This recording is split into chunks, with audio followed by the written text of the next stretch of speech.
This is Debbie, and welcome to another brand new episode of The Offbeat Life, where I speak to inspiring individuals who ditch the norm to live their best life and become location independent.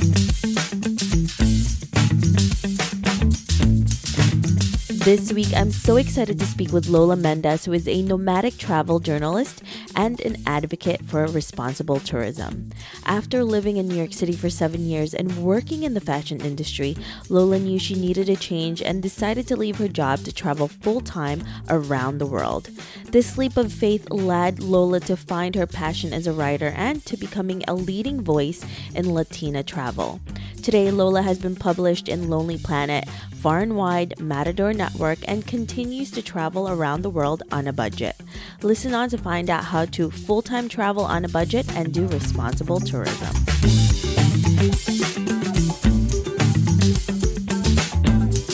One of the trickiest things about being a freelancer is achieving financial stability for the long term.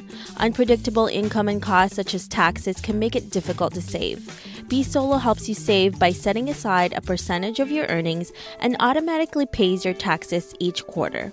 Through their self-service dashboard, you have the freedom to make deposits to and withdrawals out of your account, adjust your tax settings, and change your filing status. Try it for free for 3 months by going to bsolo.com/offbeat. Again, that's the letter B, solo.com/offbeat.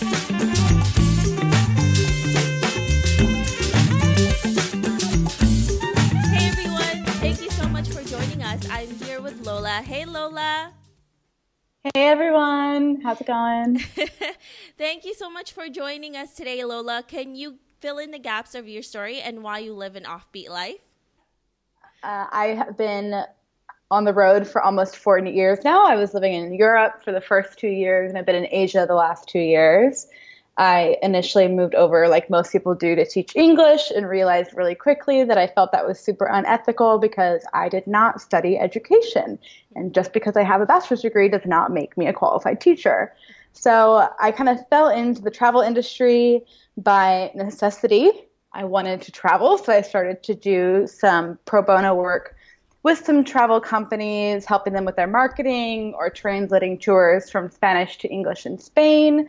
And then I ended up getting a job as a marketing director at a company in Italy for only a few months. Through that, I ended up being at the end of my Schengen zone visa, had no idea what I wanted to do beyond not going back to the US and not going back to my crazy life in New York and working at a desk and making money for someone else to make money. So I took an 18-hour bus to the Balkans, and I ended up spending an amazing summer in Croatia and Albania and Montenegro, and I met incredible people. And through that, I was kind of exposed to sustainable travel for the first time. So everything you do is really at a local level. You know, you're staying at guest houses that are literally a house in someone's home, their family home, not a hotel. You're eating at family-run restaurants. It was fantastic for me to see the difference between that and going on like group tours in Paris or a walking tour in Amsterdam. That's just kind of the same information over and over and over again. So I was waiting to be paid from the company I was working for in Italy. They owed me $10,000 and had not paid me. And when the money finally came through, I realized I now had the financial security to pursue something I'd always dreamed of doing, and that was spending time in India working at a women's empowerment NGO. I don't think I mentioned I was a fashion publicist, so I did PR, marketing, strategy, branding, and all of that for different fashion brands. And towards the end of my time in my career there, I was really focusing on only working with brands that had philanthropic initiatives. And I realized that that was where my passion lied, you know, helping women around the world. So I went to Jodhpur, India for 6 months, and I worked with the Women's Empowerment NGO there. And what I did for them was I focused on helping them develop their marketing and their communications, because that is where my skill set lies. And I really think it's important when you volunteer internationally or at home to only take on roles where you are highly skilled. And if you don't have experience in childcare, you probably shouldn't be working at an orphanage. If you are not a vet, you probably shouldn't be working with sick animals. So a lot of the best volunteer opportunities that there are overseas are going to be the ones that are behind the scenes. So, Lola, is there any specific organizations or websites that people should go to if they do want to volunteer, but then you know for sure that those organizations are reputable?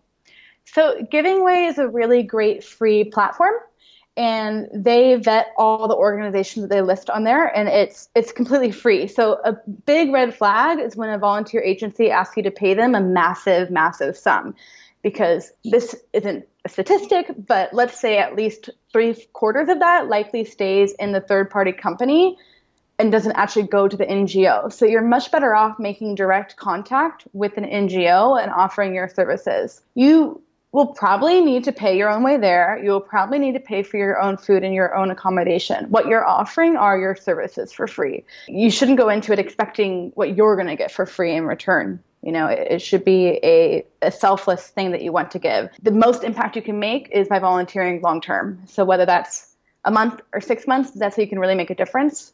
For short-term projects, I really encourage people to think about whether they are taking a job away from a local person. So if you are building a house, but you have no experience building a house, but you have this one-day experience building, are you building it well? Could someone local who's been trained how to do it be paid to do that experience? Maybe you'd be better off giving a presentation about whatever it is that your career is in to a group of young children who are perhaps marginalized or receiving free education through an NGO and need encouragement to stay in school and pursue a further education.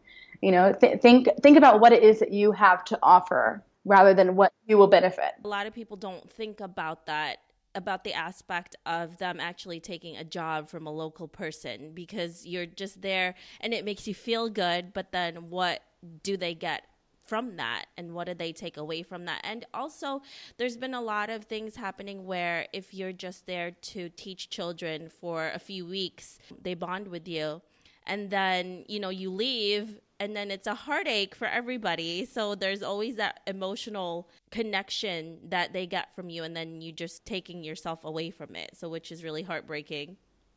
Absolutely. I see that happening all the time here in Asia. And people who are not trained educators, or people who maybe don't even have English as a first language, are taking on English teaching jobs. And I think it's such a disservice to children. And if you really feel like what you have to offer is teaching, but you don't have the background in it, what I would recommend would be to figure out how you can train local adults, how you can practice English with local adults who could then perhaps get certified and become teachers in their towns. I think you can make a much longer impact that way. And you can offer tutoring services or do like language exchanges or things like that if you just want to help here and there. And that's normally with adults, so it's not going to be, like you said, like an emotional experience. Children aren't used to having a bond ripped away from them really quickly, and that's why you should be extra, extra cautious. So Lola, you're a writer and you're Latina. How has your voice been differentiated as a writer and as a traveler? It took me a long time to feel like I had the authority to be a voice for Latina travelers. And I think there's a lot to unpack there because, my father is from Uruguay, my mother is American. I don't like to consider myself half anything. I grew up with Uruguayan culture.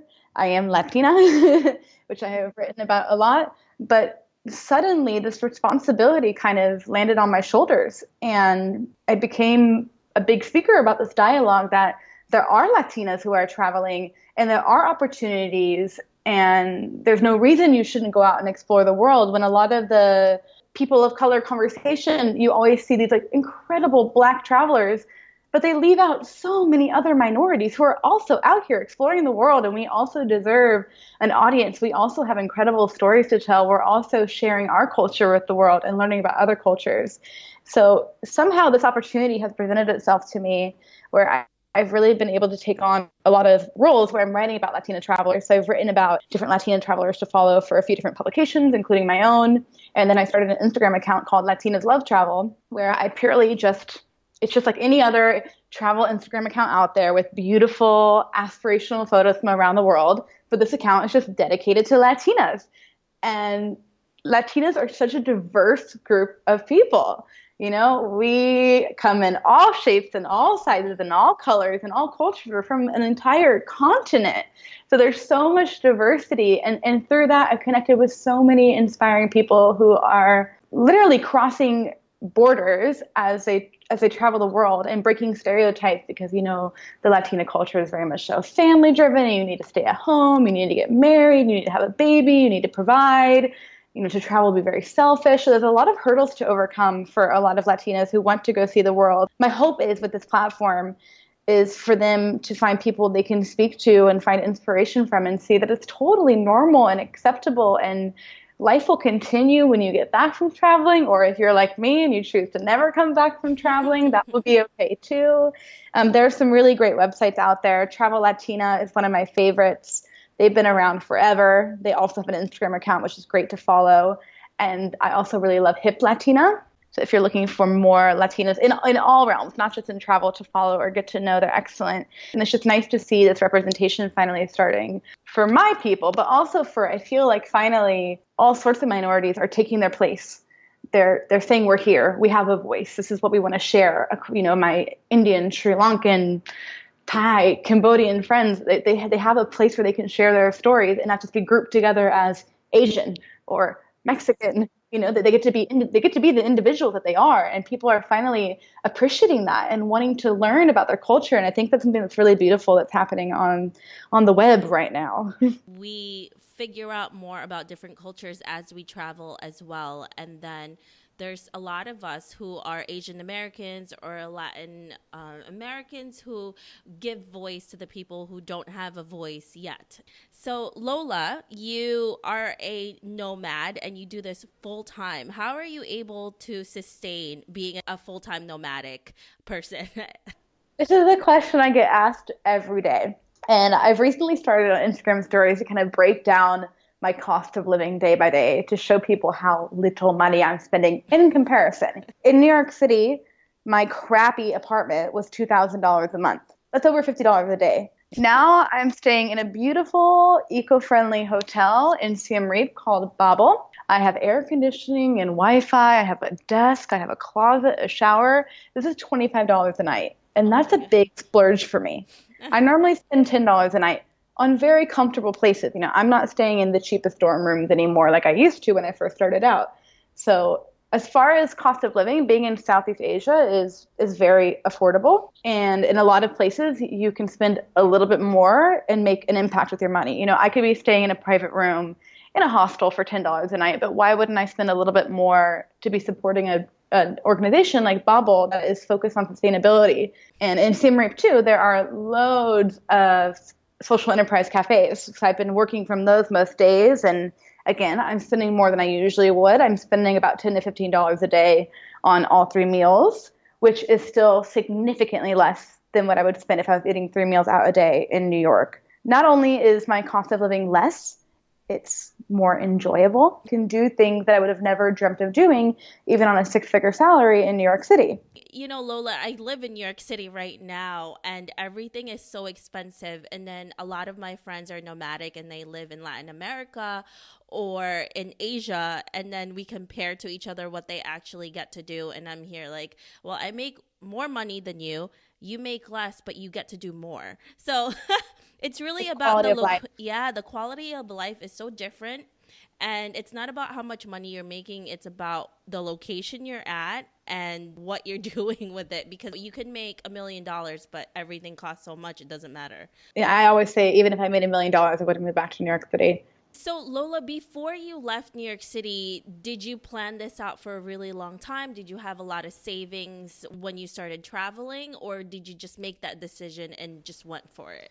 It felt like a long time for me. I think I had about 6 months from the moment I decided I'm going to the moment I left. I had a girlfriend come visit me that I had grown up with in Kansas, and we were in the same class. And she, since college, had lived in Peru, Australia, and was on her way to live in Spain.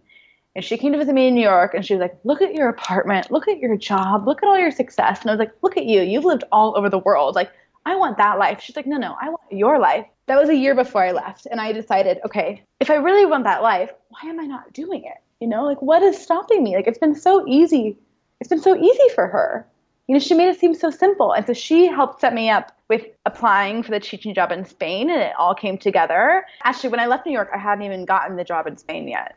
but my lease was ending on my apartment the same day I was at my agency for 3 years. And the same day my parents moved into a beachfront condo in Florida. The universe was lining everything up like, hello, this is what you're supposed to do. For 6 months, I had decided, okay, I'm going. I didn't tell anybody, but people started to catch on because I was selling all of my stuff. I wouldn't go to dinner. I would walk home or take the metro. Like I was being so frugal. And working in the fashion industry, that's really weird to people. When you work in the fashion industry, you spend a lot of money on your upkeep, from blowouts to manicures to going to the newest restaurant to taking, Uber back then was crazy expensive when it first came out. It was only black cars. It was a very costly life. And I just cold turkeyed everything all at once. And people were kind of like, what's going on with you? I think because I worked in the fashion industry, I was able to sell a lot of really luxurious products. And every time in that moment, it broke my heart. But I would tell myself, this is a plane ticket. That's a month in an apartment in Thailand. I would just tell myself what that money was worth to me, and why I was doing it. So I think when I left New York, I had about $10,000 saved up. It takes a lot of savings and a lot of being frugal and giving up certain things, to actually do this and to feel comfortable to do it. And it's also mental. You get rid of baggage both physically and mentally by letting things go. I worked in fashion. I had 3 closets. I think so I lived with my parents for 5 months in Florida before I took off for Spain. And I filled up my dad's car, I think, with 6 suitcases, which felt like nothing because I had gotten rid of so much stuff. 6 suitcases, it's like, I can't believe this is all I have. Now I live out of a 60-liter backpack. My lifestyle, my way of living, my way of dressing myself has changed so much. But I think those 6 months, like you said, of being really frugal actually really set me up well to be a good traveler. Because I really started to relearn the value of a dollar. I was brought up in an immigrant family. Of course, we learn the value of the dollar. That's like the root of everything we do. But living in New York City, you kind of start to forget that. And I kind of re-taught myself that. And so having that mentality as I started to travel, I didn't splurge on silly things. I chose apartments that were reasonable. The teaching job in Spain paid €1,000 a month. And I was certain I wouldn't be able to live anywhere. Like I was certain I was going to have to be a au pair and live in a closet of someone's house, because €1,000 a month sounds like nothing to a New Yorker, right? I mean, can you imagine if you made what's like $1,200 a month? I think I made that my starting salary, and it was terrible. That is the reality of New York City for sure. So Lola, let's fast forward to 50 years from now, and you're looking back at your life. What legacy would you want to leave, and what do you want to be remembered for? I definitely want to be known for being a part of the sustainable travel movement and making it more mainstream to be conscious of the impact in everything you do, not just in travel, but in your lifestyle too. I used to walk around with 100 bamboo straws and pass them out to people and tell them, if you throw it away, it's okay, but just consider using this, and straws are just the tip of the iceberg. But sometimes I don't know if it's just my circle or if change is really starting to happen, but I'm seeing more and more people who are not in the sustainable network or community making changes in their lives to cut back on plastic, to cut back on waste, to cut back on their carbon emissions. And that is incredible to me and really makes me feel like being an advocate for this is making a difference, slowly but surely. If we all make little changes to our daily lives, we can preserve this planet, because in 50 years, we might not be here to have this conversation. And that is terrifying to me. You're right. There has been a lot of movement and a lot of change happening everywhere, which is pretty amazing. And it's so wonderful that everyone is taking notice of that and they're actually doing something about it. Let's get to some fun questions. Lola, I nerd out on interviewing people like you and hiking. What about you? Do you have anything that you nerd out on? Not to be a broken record, but when I meet people who are doing things within the sustainable industry, like where I'm staying now at Babel, they've been operating this for a few years, way before it was trendy, way before your average traveler cared about this kind of thing. So when I meet people who are trying to make the world a greener place, just because it's what they believe in, I nerd out over that, and it's so fulfilling for me when I meet someone who is like-minded and we can share and network and brainstorm on different ideas. And we always come up with something that's huge, whether it's a small change that we can make in our daily lives or a new way to kind of present our beliefs about sustainable living to your average consumer who's maybe on the fence or has maybe been fooled by too much greenwashing. It's really great when you meet people like that, especially since you're traveling, Lola. I'm sure you get to meet so many incredible people who are doing sustainable living and have sustainable lifestyles. It's always more to learn. I don't think there's such a thing as being a completely responsible traveler. It's not possible. And I think it's really important to give yourself some grace. My biggest recommendation to people is to tackle it one thing at a time, whether that's plastic bags, plastic straws, or plastic water bottles. Just focus on one until it becomes so normal to you that grabbing your reusable bottle is just like grabbing your keys or your lipstick or your passport or whatever it is that you always have with you. And once you get to that point where it's just a constant part of your day, then go to the next level, because you'll have a lot less mess ups and you won't feel discouraged. Now, what are you working on today that's really exciting for you? I have quite a few articles I'm writing right now that I'm really excited about. Being a freelancer means that the topics I cover are wide, and I only pitch story ideas that are stories I want to write. So I'm not on retainer anywhere. I don't take assignments from anyone. Everything I write is an idea that I sent to an editor and then they thought was worthwhile. So I'm writing quite a few personal narratives right now, and then a lot of stories about Costa Rica, where I spent 2 months earlier this year. So that's exciting for me. I never thought that I would be an essayist, and now I've written 3 essays for In Style, 1 for Cosmopolitan, 1 for Paper, a few for Chinos, and I just turned 1 in actually about being a Latina who is not fluent in Spanish. That's a really important topic to me, and I'm working on 1 now about choosing not to wear makeup any longer in hopes of finding true love. Because I believe that the person you're with should see you at face value and love you in your bare skin. They're going to see that anyways after a little bit. Especially when you're traveling and you're on a 12-hour bus or spontaneously going swimming in the river. It's going to come all off anyway. Or you're in 100 degrees. It's just going to melt right off. Now, Lola, if our listeners want to know more about you, where can they find you? So my website is called Miss Filatelista. And I'm also Miss Filatelista on Twitter, Facebook, and Instagram. So it's Miss, M-I-S-S, and then Filatelista is F-I-L-A-T-E-L-I-S-T-A. And philatelist in English means stamp collector. So rather than collecting postal stamps, I'm collecting passport stamps. Perfect. Thank you so much, Lola, for speaking with us today. I really appreciate it. Thank you for having me, Debbie. I really enjoyed it.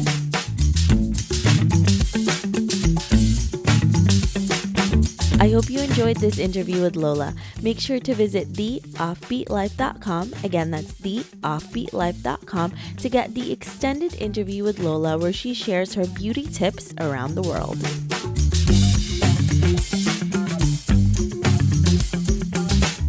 Hey Offbeat family, I really appreciate you listening to this episode. I would love to hear more from you and what you think of the podcast. Suggestions on guests, topics we can discuss, or maybe you just want to be friends. Why don't we chat some more on Facebook at The OB Life, or send me a message at hello@theoffbeatlife.com. I can't wait to hear from you.